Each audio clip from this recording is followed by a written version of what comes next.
All right, so I'm not gonna hold y'all. Make this real quick. A few things that I picked up from the four-part docu-series. Well, one, you don't want 50 Cent as an enemy. It was amazing how he got the footage. Fun fact, I just found out this morning. The former bodyguard, Roger Bond, explained how that may have happened.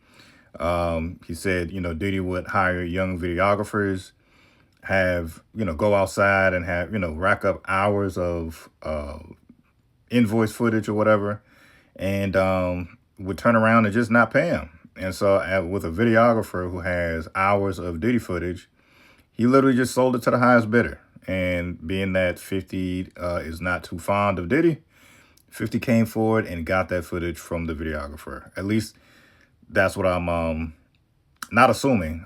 That's what apparently happened.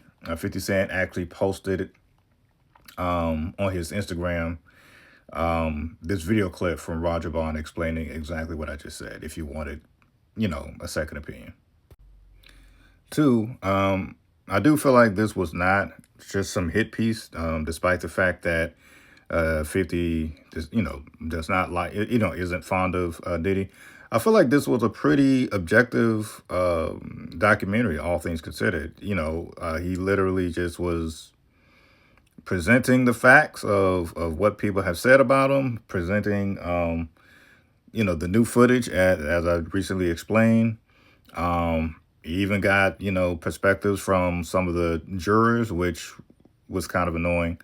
From the, me looking at the jurors, it really seemed like they were starstruck. Even the Indian guy who, although he wasn't too fond of Diddy, I think his whole thing was he was kind of just not aware, he really couldn't empathize with what a domestic violence victim looks like.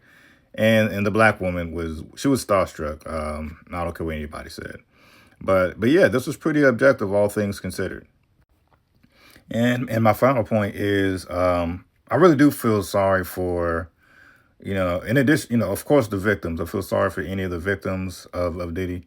And I also feel sorry for anyone who worked with Diddy and was screwed over. I feel like a lot of people, despite the reputation that we all may have heard of Diddy prior to everything blowing up, I really feel like we all can just have this mindset of, yeah, but that won't happen to me. Like, just think of all the people who still decided to do business with Diddy, despite all the complaints that we've heard. I really feel like, he was a gatekeeper. So hopefully, in terms of gatekeeper in hip hop, we have more people who have more integrity when it comes to this type of stuff. And yeah, man. Paraphrasing what the great Maya Angelou once said, if someone shows you who they are the first time, believe them.